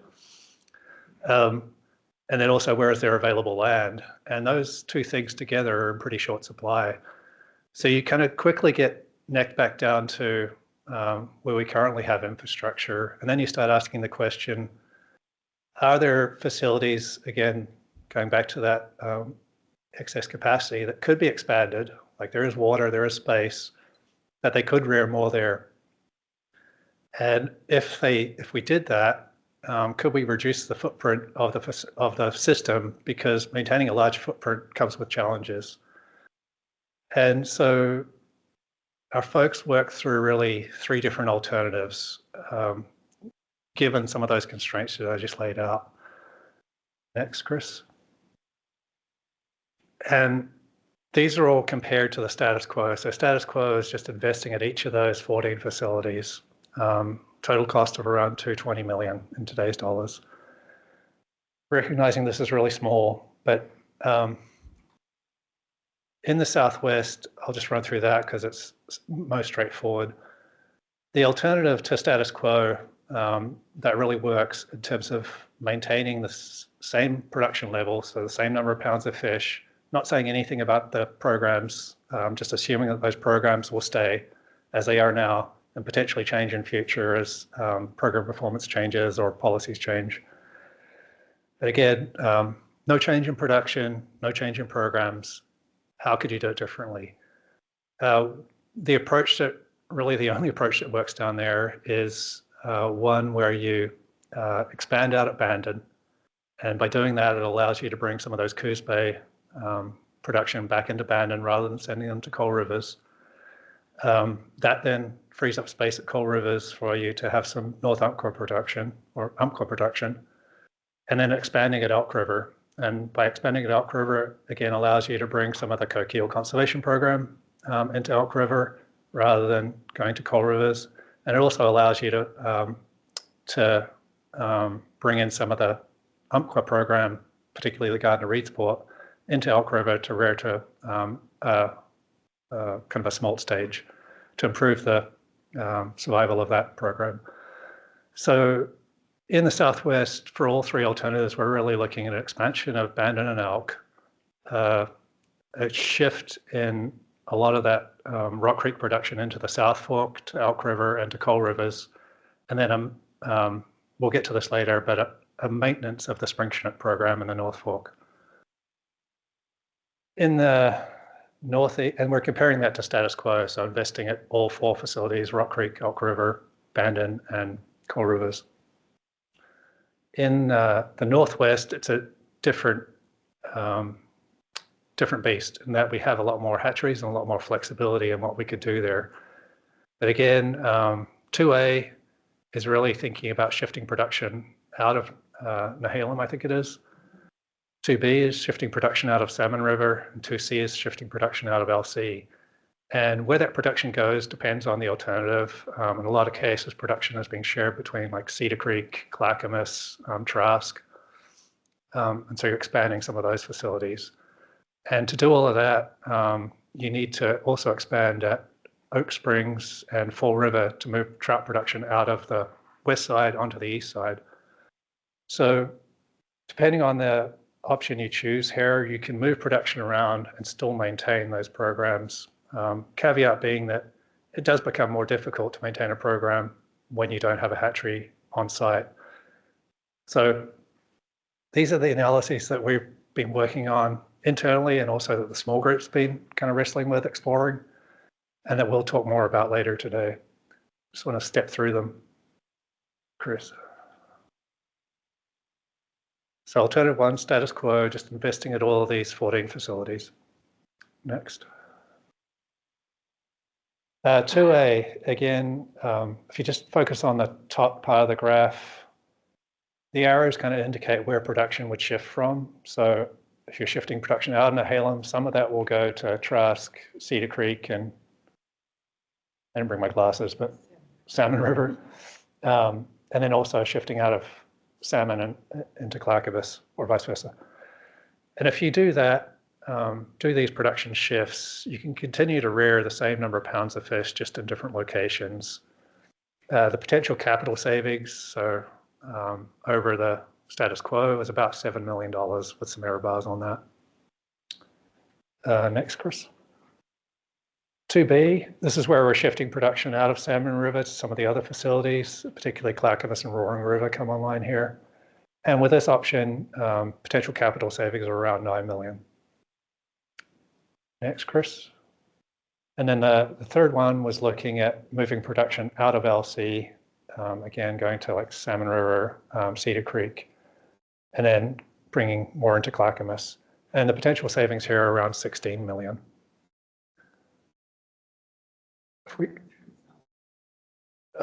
Yeah, so the Southwest ones, it's the same for all of them. But essentially, you're looking at shifting some production from the Umpqua system, the Gardner Reed Sport, to Elk River, shifting some of the Coal Rivers production back to Bandon and Elk, that's the Coos Coquille programs, and then shifting some of the Umpqua production also down to Coal Rivers, which is currently how we've been operating after the fire in general. Next. Again, this is small, sorry, but all of these kind of alternatives and status quo have trade-offs. There is no perfect solution here. And it's really some of the things that we're wrestling with and need input from you all on how we prioritize. So for example, if you choose the status quo, there are some advantages there in that it spreads risk across a larger hatchery footprint. As we've seen in the past few years with fires, when we lose a hatchery system, it puts more strain on the remaining hatcheries. And so if you have fewer hatcheries to move fish around, and that's increased risk of being able to continue to operate some of those programs in the event you lose a hatchery. Some of the challenges is that by having a a larger footprint, you're automatically increasing your deferred maintenance burden and your annual kind of operating costs. What's the other one?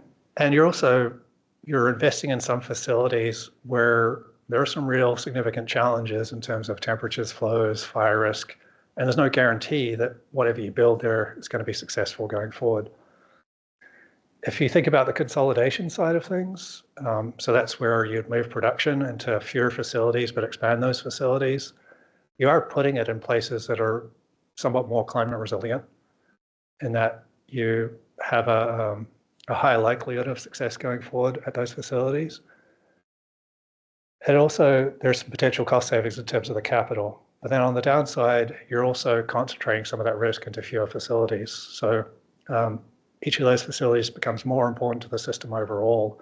And if one of those gets impacted by fire, for example, it becomes really difficult to maintain that production across the whole system.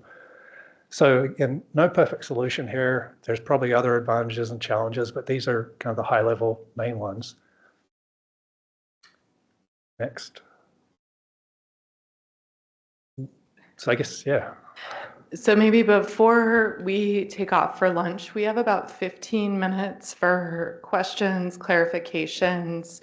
Again, we'll have public comment at the end. So this is really a time to help you make sure you understand the alternatives, because we're about to dive deeper into them after lunch.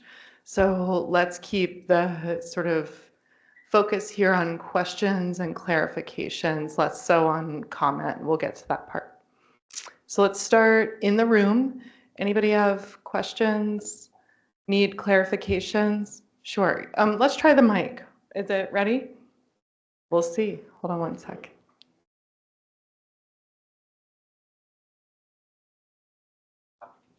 Oh, okay.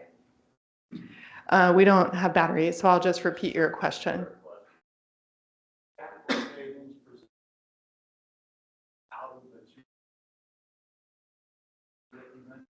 Yeah, the question was, is the capital savings that we talked about, so the, was it 6, 7, and 16 million, is that out of the 220? And the answer is yes. So you could potentially reduce that 220 by that amount in today's dollars. One more question in the room, then we'll go online. John, real quick, and this is sort of awful. How much money is generated by license? Now it just goes into the general fund. You have it off the top of your head about how much money is generated by license. Could be stopped and put in your department instead of going into. Well, so yeah, sorry. The question was, how much money is being generated by a license that could be rediverted from general fund back into the, I assume, the state hatchery system? Yes, but the total overall picture, the guide fees and everything went back into us rather than going into the general fund. Yeah. So the by statute, the legislature can't take license fees and put them into general fund, so the general discretionary dollars. So all of that money comes to the department and stays in the department. None of it goes towards general fund. The way we use it varies depending on the division you're talking about, fish, wildlife, habitat. And I think about, was it 13 million? Oh, probably a little higher actually. 30 million of that license fund, a little higher, is invested into the hatchery system. The way fish division uses that money, so to operate fisheries and hatcheries, you need more than just the hatchery system. You have to have the fishery managers that are setting the seasons. You have to have the monitoring that's ensuring that the status of the runs. You have to have enforcement. And so all those license dollars are split amongst those different buckets of work. And probably one of the largest buckets of that license dollars does actually go into the running the hatchery system. But without all those other components, you couldn't have a hatchery fishery as well. So they're all important, and that's part of what we're juggling in our agency recommended budget. Is you can't just cut one of those other services and still maintain the service essentially. We'll go online. We'll go online for 2 questions and then we'll come back into the room. Kellen? Thanks, Teresa. Our first question is from Chris. Why is the expansion of the water delivery system and the development of 2 to 4 new rearing ponds presented as deferred maintenance in the bid docs? I am assuming that that is related to Elk River, and I'm not sure about the bid documents. I don't have that level of detail.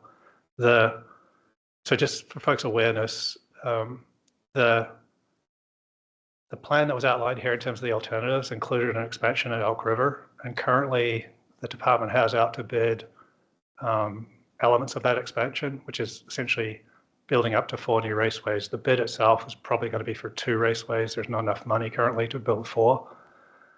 But it will expand to build 2 raceways that could then house the Coquille Conservation Program. And in terms of how it's presented as deferred maintenance, I'm just not sure of that level of detail. Okay, and our next question online is, how do these options compare with other hatchery systems in the US or internationally, where they raise salmon, trout, and steelhead? Yeah, not too clear internationally, but within the US, I think all of us are struggling with the same challenges. If you look at Washington, they have a much larger system, and they also are having similar challenges. They're pretty fortunate in that they're not seeing some of the same degree of stream warming or low flows that we're seeing yet, but it's probably coming to them. On the other side, through their legislature, they have been investing significant amounts every biennia in some of this maintenance. I think to the tune of around 60 million a biennia in some cases. So a lot more than in Oregon. But they are seeing some of the same challenges and the same kind of questions. When you look at the they operate hatcheries across the country. They undertook an effort a few years ago to look at 5 facilities and do similar kind of assessment in terms of what each facility would need. They haven't really looked at kind of this alternative framework of how would you set up a hatchery system. They've looked at each facility. In the Northwest, they've also done some similar analyses, but the Fish and Wildlife Service is really struggling with maintaining their current system. Eagle Creek Hatchery, both deferred maintenance and funding, and impacts of some of the temperatures there. Warm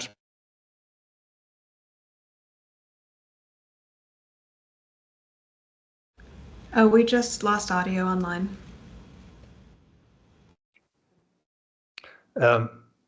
And we're approaching it in different ways. To my knowledge, this is probably the most comprehensive effort at looking at the system and trying to build a roadmap for investing in it. Let's come back in the room for 2 questions and then we'll go back online. Okay, thank you, Sean. Just curious with the consolidation scenarios, how you're factoring in how you'll get brood stock, because some of the hatcheries are the best places to capture the brood stock, and has that been considered in the logistics of changing to a system like that? Yeah, generally, yes, it's been considered. So when we were developing these alternatives, there's the logistics side, right? Can you actually maintain those programs in terms of broodstock collection, acclimation for release, and space somewhere else to rear them? And for those alternatives we outlined, we think it's feasible to continue to run all those programs by having it'll either be angler caught broodstock, or you potentially put a weir in some location to collect them. You'd have an acclimation facility like we have in Clackamas. So we have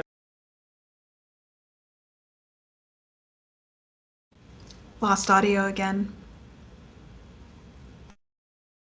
Chick is a good example where you have a program but no hatchery on site. So technically feasible, but obviously the devil's in the details, and it is difficult to run a program when you don't have a facility on site. Do we have any other questions in the room before we go back online? I see one here and then we'll come here. Hey, yeah, I'm just wondering if the alternatives are created by qualitatively looking at the analysis that was done for each of these, the economic and and the one that was by OSU and NOAA, or is it quantitative where you plug it in and these are the alternatives you get? I'm imagining it's hard to do the quantitative one, but are you seeing like, okay, these hatcheries are doing better, would be better under these circumstances, so this is the information that we use to create these alternatives? Or is it a bigger model that takes into account all that stuff? Does that make sense? I think so, yeah. Okay. And it's a bit of a mix here. There's only so many permutations that are feasible in terms of being able to maintain same production and same programs. So, for example, some facilities, you couldn't essentially shift production out of more than one facility in the North Coast and one in the South Coast to maintain the same production. There's just not enough footprint anywhere else to do that. And likewise, some facilities just don't have the conditions to rear existing programs on site. So it's a bit of both.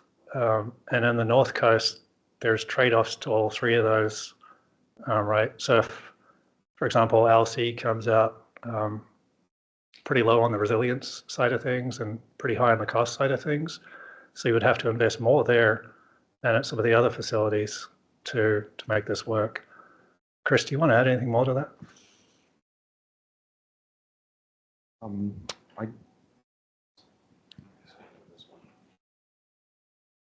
I think Sean captured it well. I think that you'll see when you read the contractor reports, you'll find that the facilities that were chosen under the alternatives are ones that scored in general on the very lower end of climate resilience. And so they're the ones that are going to have the most challenge. We expect to have the most challenges in the future.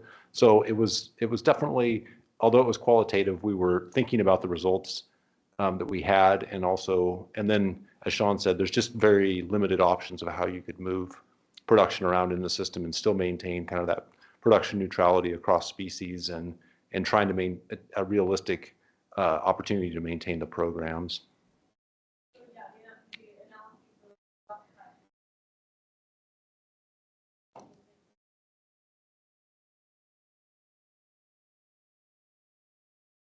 Yeah, that's correct. I think that that's true. And it's definitely a melding of those two things of like, where's the vulnerabilities? How could you invest in places that are more, how could you build a system that was more resilient overall?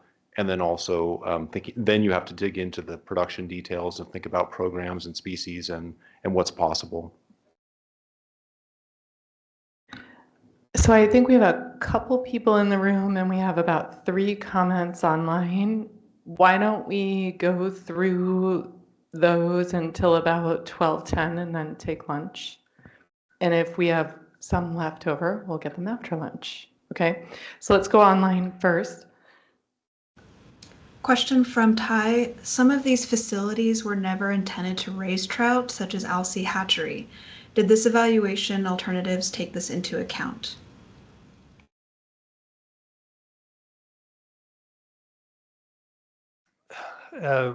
So the analysis for the alternatives was really looking at trying to maintain existing programs and production capacity, acknowledging that those different programs have changed over time and they're going to continue to change. And we don't necessarily know in 20 to 40 years like what we're going to be rearing, but we want to have a system that is flexible to be able to rear whatever it is we want at the time.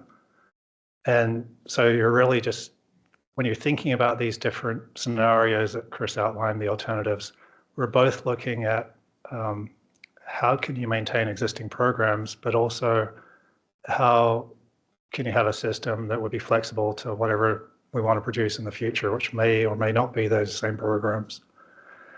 And when you also look at the economic side of things, you find that trout really is a big driver of the economic benefit in Oregon.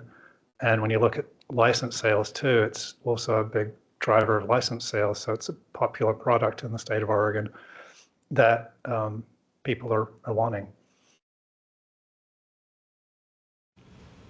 Thanks, Sean. Another question from Gina. When looking at capacity for Clackamas taking on more fish, did this include the consideration that they already take on fish from Sandy Hatchery during low flows and may need to do more of that in the future? or the possible closure of Eagle Creek Hatchery, which is federal, due to funding that should shift more coho over to them as well? So our analyses were really just focused on the state system and the state production. So any reduction in the federal production and accommodation of that in the state system wasn't taken into account. It's still our position that the federal government's obligated to keep these mitigation programs in place, and that's where we'll continue our advocacy. Chris, do you want to talk a little bit about the first part of that? Yeah, it's a good question about Clackamas, and thanks for asking that. Currently there are coho salmon that are reared at Salmon River that are later returned to the Columbia River, and those fish could, when we were working with our propagation program, we felt like there was room for shifts within Mitchell Act programs. Clackamas is kind of in a unique situation where it's part of the state system and it's federally funded, and so the shifts from Salmon River to Clackamas would be coho that would be are part of the Columbia River releases, and would be there would be additional shifts needed within our Mitchell Act hatcheries to accommodate that, but those were things that we felt like were feasible and to make work with capacity at Clackamas and capacity at other facilities. So it is kind of unique among the shifts that we talked about in there, because it would be kind of a shift that would then kind of also move into the federal system.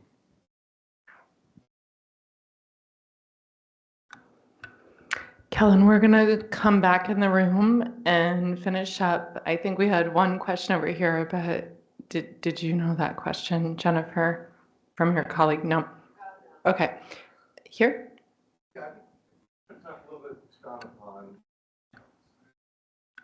Yeah, I wanted you to, Sean, to expound upon maybe the question that was just brought up on broodstock and acclimation. I know when you, on the advantages production at more climate resilient facilities, why isn't there more of a challenge on the challenges section on, you talk about, I mean, we talk about production neutrality, but I think a lot of the questions we're going to be asked is, okay, how does that production neutrality,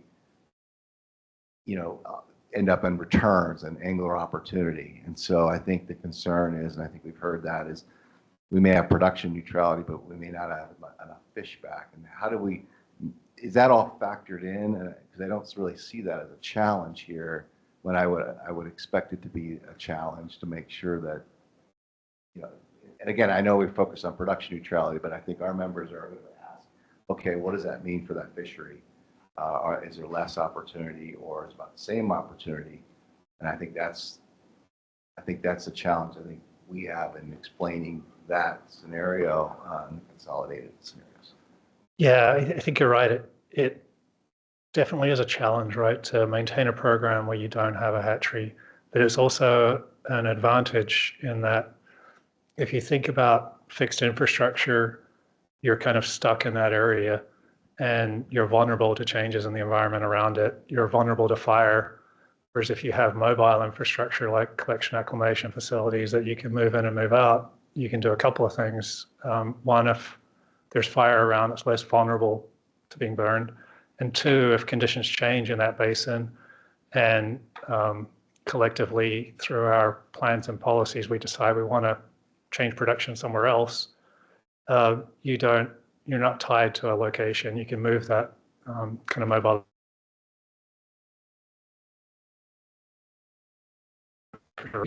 location on the Hallam to another location on the Hallam, or move it somewhere else. So challenges, but also advantages to both of that. And again, this is the trade-offs that we're kind of wrestling with. We know how we're operating things today, but we don't know what conditions are necessarily going to be like 10 years, or what program needs are going to be in 10 years. And what does a system look like that would have the most flexibility to deliver that? So instead of saying production neutrality, though, can't you, in some cases, you can increase production in some areas? Because again, I think the average angler feels like there's been less and less opportunity over the years. So how do you change that perception instead of talking about production neutrality? And that's a tough question. I know. I'm just. Yeah, production neutrality is really just referring to the capacity of the system. Like, I don't know how many pounds, thousands of pounds it produces, but it's saying we want to be able to produce at least that many thousands of pounds of be in different species or different programs.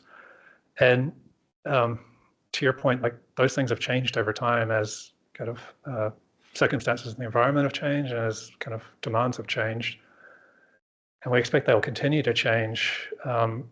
Why we set neutrality as kind of a framework is that we don't want to do less because we see this ongoing need for hatcheries, but also to do more as a system, given the costs involved in that, would be really challenging. So having that framework of we just want to keep what we have at least, it does open up possibilities, for example, that you may want to increase production in some areas. Obviously, if you're neutral, you have to take it away in other areas. But as that portfolio changes over time, that ability to increase and decrease is still there. Did we have, yeah, go ahead. I'm just going to add quickly that the considerations about programs and broodstock was something we also considered when we were putting together these alternatives. It wasn't, again, the driving thing, but we were in the back of our minds thinking about exactly the kind of questions you're raising about. And some of the facilities have many broodstocks, different kinds. Other facilities are already raising out of basin stocks at them. And so when you think about from a program perspective, it's much easier to imagine moving those programs around. And so it does vary among the three facilities that are in the facilities that are in those alternatives. But in some cases, you're not talking about moving a lot of programs that are in basin broodstocks. So the feasibility goes up, especially with steelhead, where we're already collecting wild brood in many cases for the programs using angler caught programs. So. Did you want to ask your question and then we'll take lunch?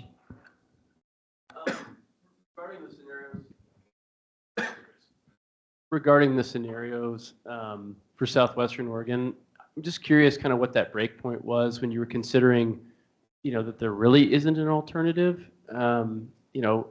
If I recall correctly, the slide that demonstrates the most capacity currently existing to increase would be coal rivers. And so, if there's an increase of coal rivers in Bandon, I'm just curious, and also just kind of circle around this, but will your thoughts and assumptions around programs and flexibility, will the detail for those of us fish nerds, will that be available to us as we're kind of looking through final reports and how you kind of settled on that particular fixed set of 3 hatcheries for Southwestern Oregon?